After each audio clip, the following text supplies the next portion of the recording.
Hello, my name's Robin McNicholas. I'm co-founder and director at Marshmallow Laser Feast. Hi, I'm Joaquina Salgado. I'm a digital artist and creative technologist, and I work with real-time technologies and 3D modeling. And we're really happy to be talking to FMX 2022 today. And we're thrilled to be able to dissect a couple of the projects we're currently on with, as well as the production Dream that happened in 2021. Here's a quick trailer that shows you the virtual world that we created and populated with some of the characters that were all performed in real time to an audience at home that were interacting with that virtual world.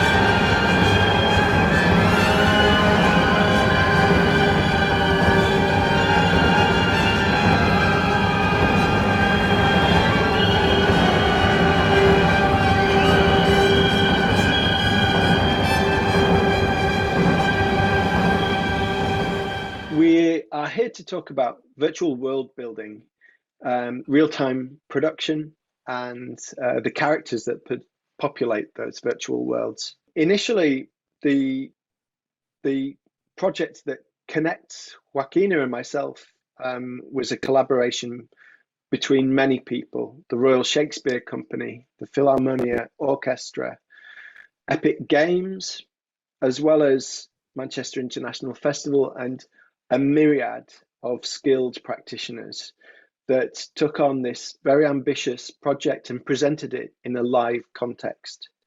Now, this was presented with 8 performers live, and audience members viewed the experience through their laptops, through computers, through browsers, tablets, and mobile phones.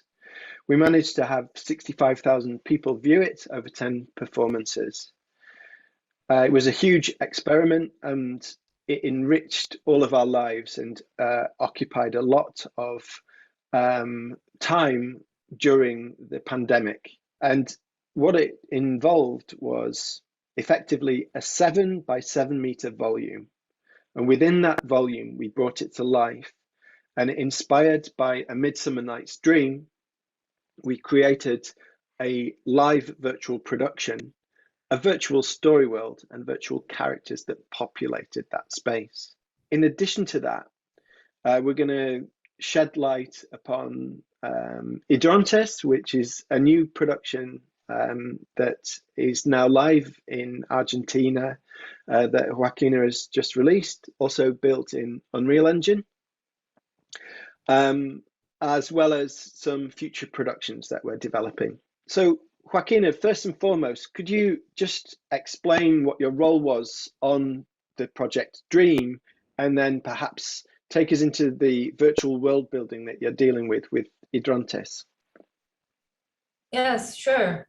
Well, working on the Dream project was one of the most nurturing and empowering experience I had on a collaborative project, because there was so many layers of complexity during the project and many techniques that converged into one piece, which was definitely a beautiful challenge. I was part of the project doing some character design and also level design. So I took some of the draft or of the characters and modeled those in 3D and sculpted on ZBrush, and then took it to Unreal. And also I worked placing objects in the environment together with other artists and technical artists, of course. So everything was done in Unreal. This is part of my practice as well. So as you mentioned, there is a live show at the moment here in Buenos Aires, in a place called Fundación Andreani.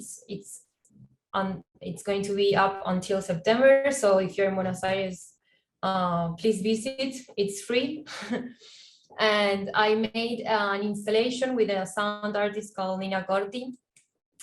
And the idea of the installation we made was and it's an experiential proposal. We proposed this multi-dimensional space in which practices and techniques of programming, photoscan, 3D modeling, and spatialized sound are merged in order to test a virtual world that arises from scientific facts, science fiction, and experimentation itself. The narrative comes where multi-species beings of different animal bodies descend from a ship of condensed water, arriving from an other world to inhabit and reseed the empty lands. So this is the physical structure of the installation. We had 2 screens, some physical props, and the animations. This is a sculpture made of metal, and we had a projection in there. So we worked also on this relationship between physical objects and the digital space. So we took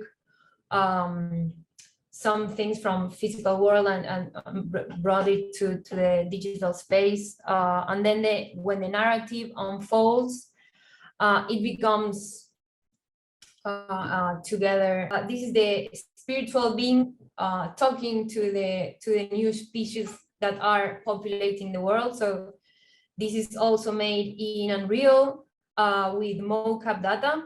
And for me, it was a really new experience because I had the opportunity not only to develop the character, but also to make the performance with my face to give life to this character.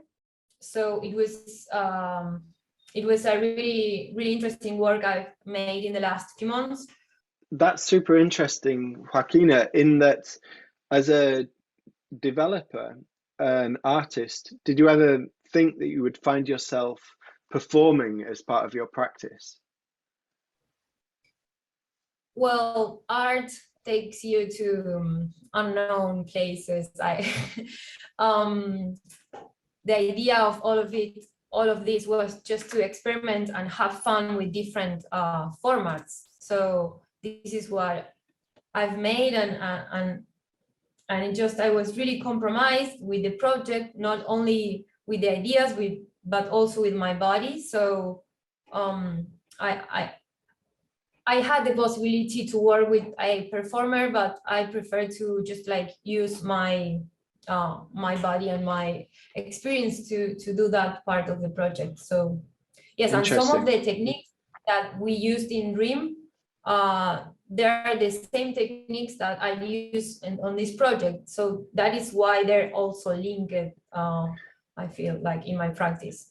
Yeah, definitely. There's a few key things there that resonate with us at Marshmallow Laser Feast as well, in that contemporary practitioners are faced with this junction at the moment between the physical and the virtual. And it's really interesting to see in Hidrontes, for example,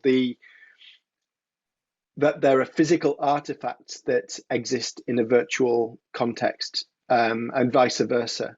And I think that we were certainly faced with conversations around this with the project Dream, and within our practice at MLF, it's a subject that is constantly being debated. So if we take things back to the production Dream, I should make it clear that there were 7 actors, and the 8th virtual performer was in fact the virtual camera operator. The dynamism and sense of liveness was really enhanced by that 8th performer, by the virtual camera operator. The the choreography and interpretive movement that we put in place with that virtual camera became a deciding and key factor in adding interest, drama, and spontaneity to the production. And this, again, was one of the benefits of working in a real-time setting. But there's also practical things, working with a virtual camera operator and live mocap performers. We could do things like observe a scene and dial Joaquina and various other team members into the virtual production space and say, hey, can we just adapt this forest scene? We need to move this tree over by 50 centimeters, and we need to move this rock completely, and we need to scale up our character by 20%. And we could manipulate this environment in real time. And I think that one of the creative opportunities with that was that we could incorporate the voice of the actors into that development process. Yes, I think also that was one of the most interesting, like this project, it opened up the possibility of working remotely from anywhere. And it was not only a challenge at a technical level, but also from the basis on how we interact at work.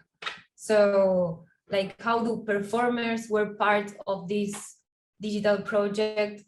It was really, really interesting to see and see so many people involved on it.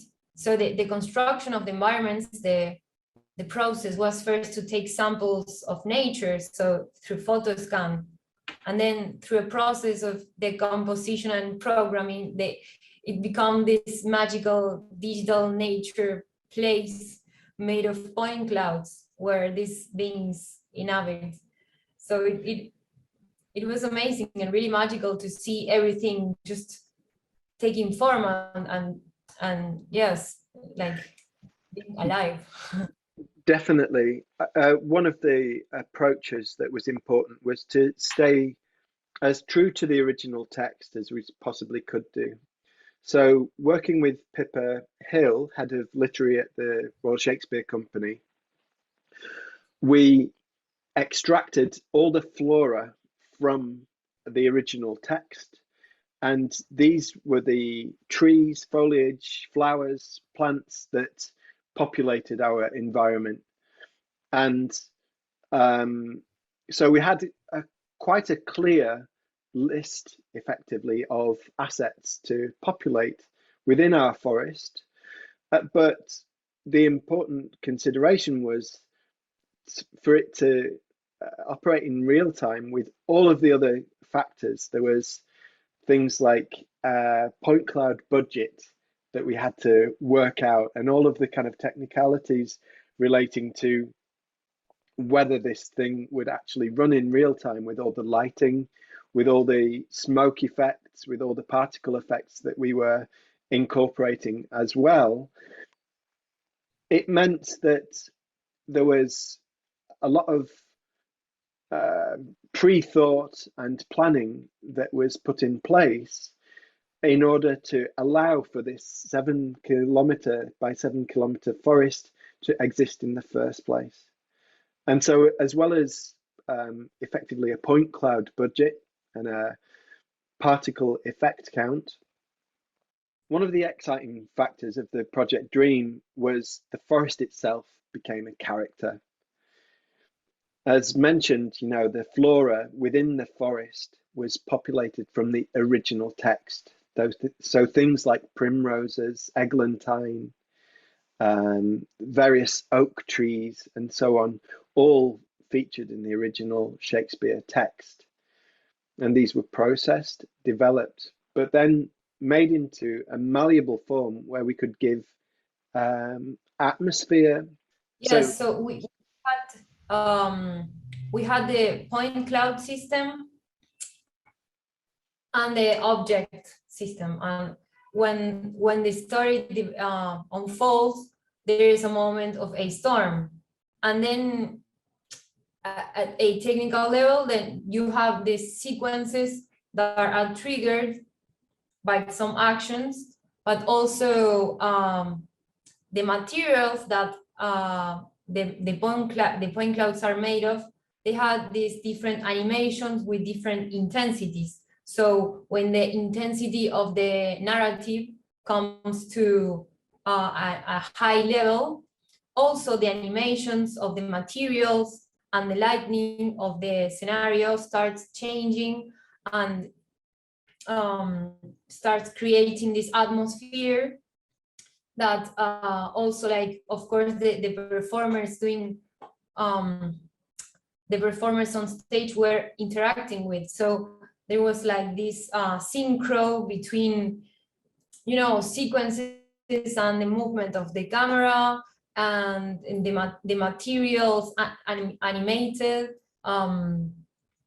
It was it's like the script had so many different like layers of complexity, from a programming side and designing side. So there were some flowers and plants made for certain parts of the narrative, and of course the characters were also changing their form while this storm was happening.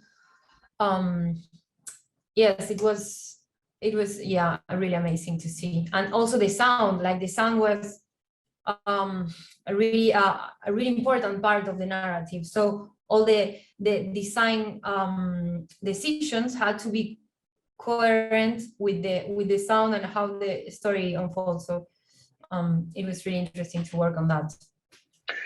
I think that was a really key aspect, was the realization that the environment itself, this dynamic environment that we could puppeteer, was another aspect that came into the performance, where we could cue events, cue real atmospheric changes, much like a theatre set would change lighting settings, would change various scenic elements. But of course, within the virtual environment, we were able to do things like take people into different perspectives.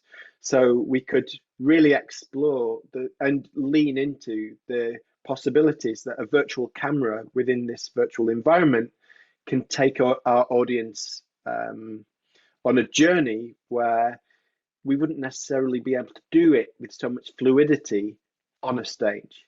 So we were leaning into the benefits of what a virtual production offered. For example, we would take people into the canopy of a tree and then under the forest floor. We would take people into the nooks and crannies of a tiny knot in a hollow in a tree and play with scale.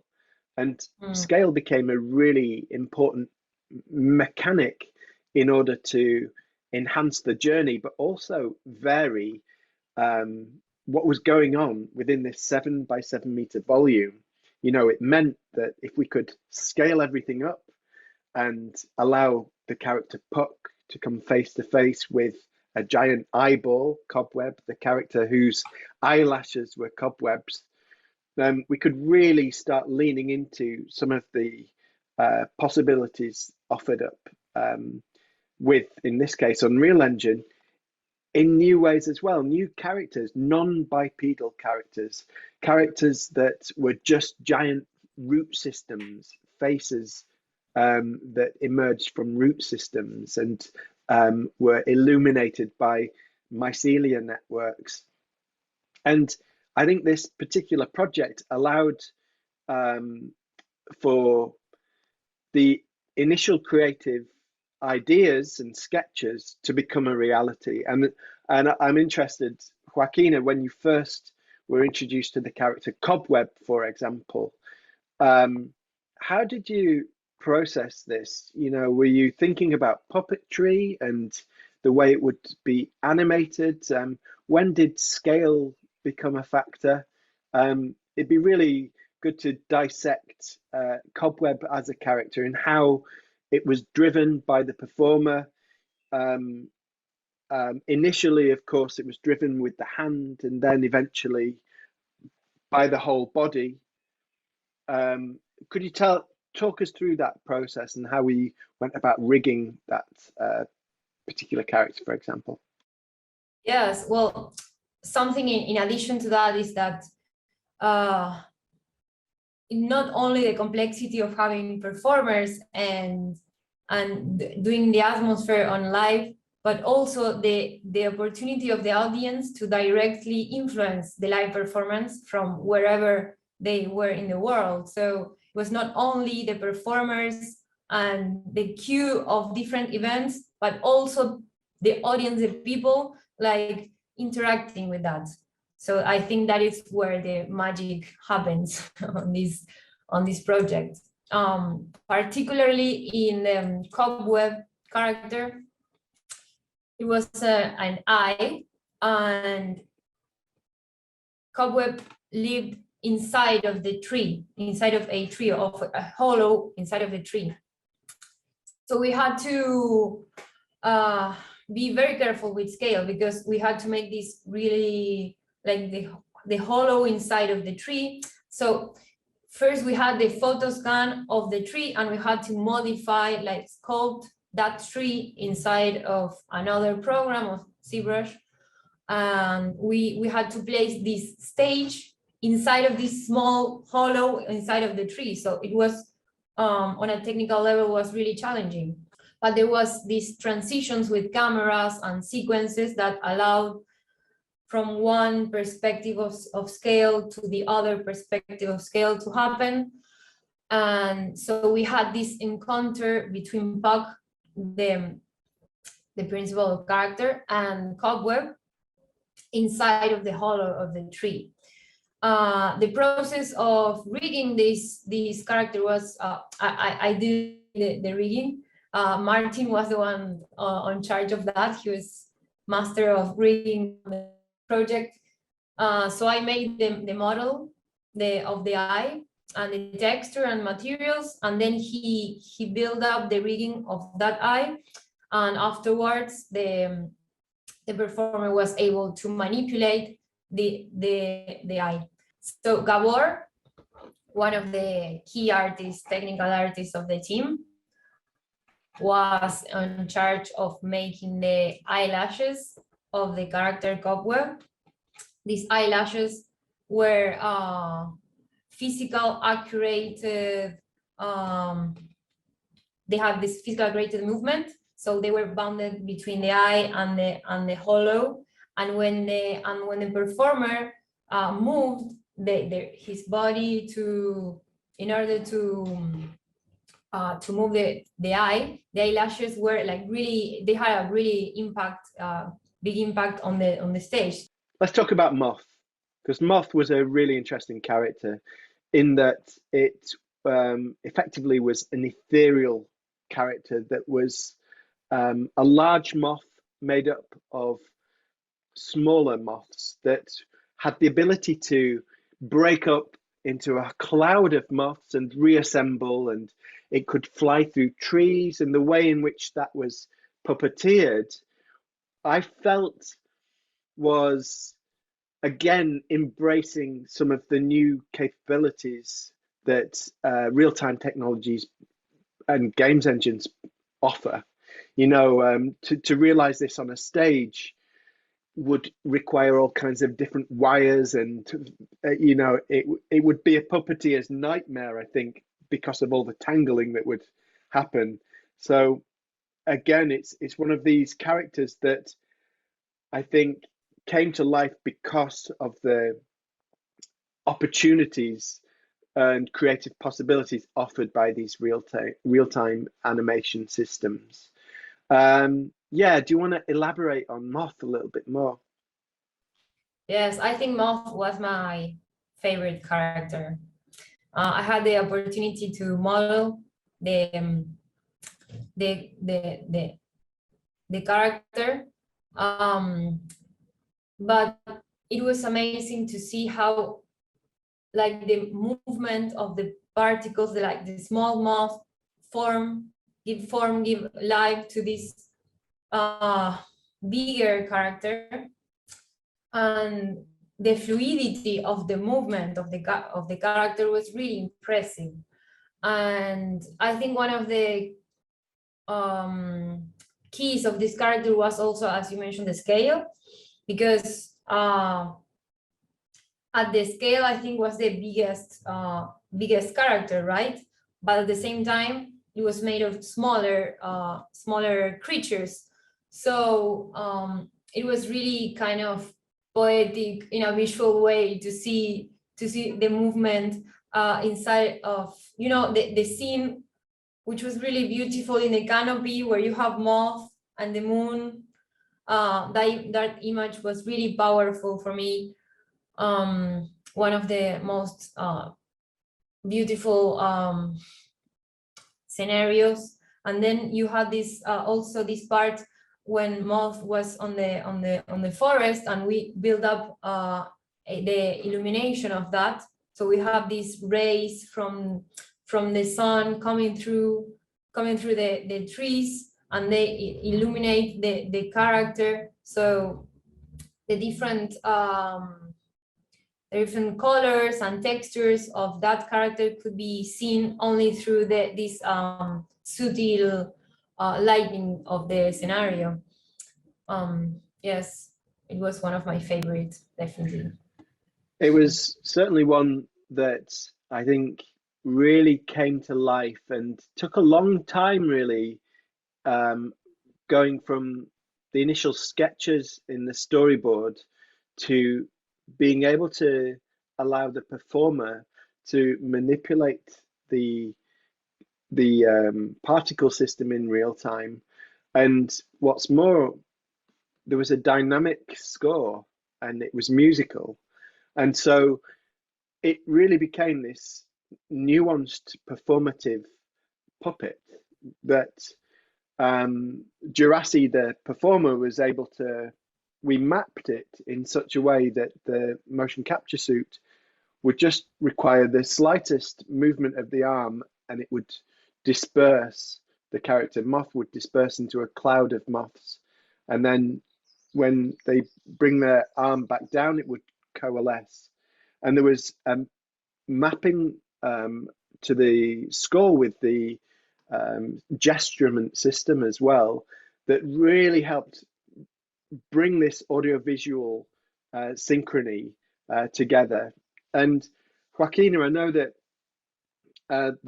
as these tools emerge and become available to artists, practitioners like ourselves, the audiovisual and the relationship between sound and moving image, new creative possibilities emerge there. In fact, with the festival Mutech, where both Marshmallow Laser Feast and Joaquina, you've shared work, are you seeing an increase in people embracing audiovisual? Unreal Engine brings the possibility to use these super high-tech tools to build up narratives with total freedom. So that is where the artists you can use these tools to make narratives that are not like video games made for video games, but for audiovisual performances, for example. So these, for example, the particle systems that we can use to make audio reactive pieces, for example, are a key tool for us because you can then mix up these techniques of 3D modeling. I mean, there are other tools, but Unreal brings it to another level, like it's like next level of graphics in real time. So there are many artists at the moment using this kind of techniques. So I think this is like the merge between the video game industry and the new media world. So I think Mutech is kind of in between those worlds as well, because you can see many projects that are made with these game engines, but with art purpose. Yes. Yeah, and obviously one of the other things that connects us is that we've explored virtual reality and Dream, the production Dream, having built this virtual world in Unreal Engine, the implications of where it could go are really exciting. For example, there's opportunities to project onto projection map onto sets, for example, invite audiences, global audiences into the Dream virtual environment and allow them to interact, invite virtual audiences into a bricks and mortar physical venue, a traditional theatre. But also there's new opportunities to embody characters, to actually, with virtual reality and augmented reality, enter these virtual environments and experience these audio visual experiences in a new and immersive way that, again, I think as these tools, as techniques and production values all collectively develop, there's new platforms, there's new opportunities to engage as makers with audiences as well. And again, there's this virtual and physical blend where, there's an opportunity to have live curated works that exist in galleries, exist in traditional cultural venues like theatres, cinemas, and so on, but also embracing people at home as well. And the emergence of Web3 and the possibility to extract and cherry pick slices of this virtual world become available. Are you seeing that from your perspective? Yes, everything is happening so fast. I think that the last 2 years were key to the development of this kind of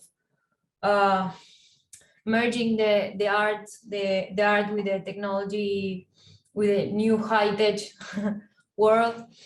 And there are so many new possibilities with Web3 that we are, like, I'm really excited to produce pieces that can be so they're not locally based, but everyone can see it in the world. So it's kind of I feel like it's it's like in the 90s when net art was a thing because the internet was new.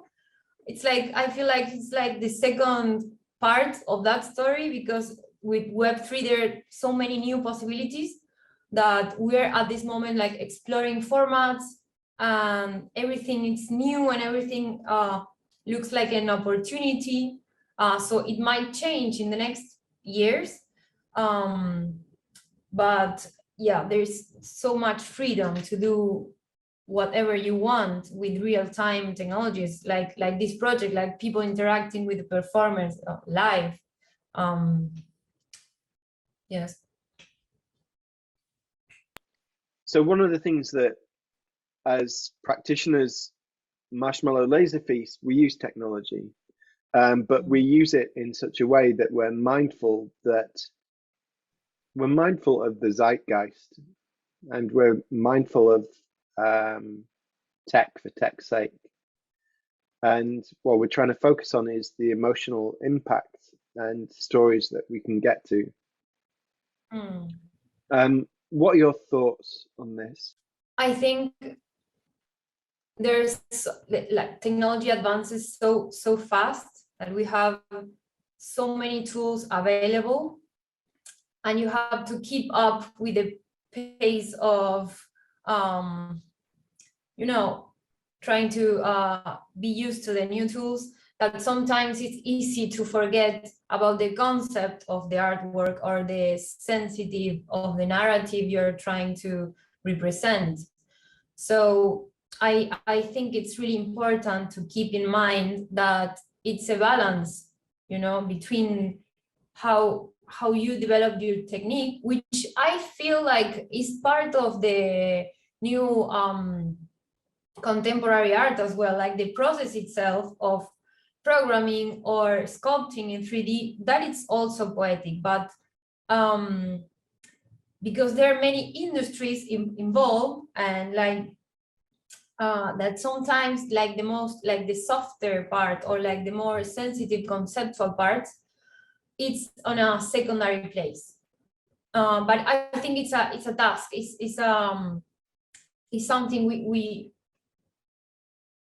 if you're interested, you might want to develop this skill to balance both process or stages of the creation, which are both important, but yes, it's easy to forget about the idea or the concept. So yes, thank you for bringing that up. I think that it's my main kind of key argument, like what I want to explore, like how do we build these non-masculine, non-hegemonic narratives with these high-tech tools. Yeah, it's a challenge. Yeah, could you give us a snapshot of your future ambitions and your current activity? Of course. Well, Dream was a key work for me. Like, I learned so much from that. So at the moment, I'm really interested in working with mocap data. So I'm going through a residence in Goldsmith University, which I'm going to develop a collaborative project with an Indian-based choreographer and dancer. So together we're going to build this artwork where she's going to stream her movements, and I'm going to build an environment inside Unreal as well. So yes, I think it had a really huge impact on me, on my practice. And yes, of course, also the exhibition that it's now running on Buenos Aires, I had used the same techniques that we used in Dream Project to build up that exhibition. So yes, that is where I'm currently at. That's amazing. Well, for Marshmallow Laser Feast, we are embracing virtual production. We're exploring new mixed reality long form productions with Unreal Engine, and so our focus is on making our first feature. So we've made many shorts, and we're now looking at long form mixed reality. In a project, for example, called Sweet Dreams, which is a collaborative project between the Phi Centre, the Media Art Gallery in Montreal, the BFI, the British Film Institute, and the Luxembourg Film Fund with the production company Arban. And yeah, it's just fantastic to have experienced the collaborative project Dream and worked with Epic and Unreal Engine to just lift the lid on what future creative storytelling can be had in the Web3 space. So it's just really exciting in terms of focusing our energies on this experiential scene, the XR industry, and as it crystallizes, it's quite nice to be part of the conversation about how this industry grows, what the role of arts and culture has within this sector that's dominated by big tech. It's dominated by some of the social media giants as well, and there's definitely space and opportunities for creative people, musicians, performers, people willing to collaborate, and artists like yourself, Joaquina, to create these global collaborations. And it's amazing to hear that you are, working with this kind of global community, collaborators from miles away to bring these productions to life. So, Joaquina, thanks so much for spending a bit of time chatting, and FMX, thank you for listening to us. And yes, please, if you are in Buenos Aires, check out Hidrontes, and it's on until September.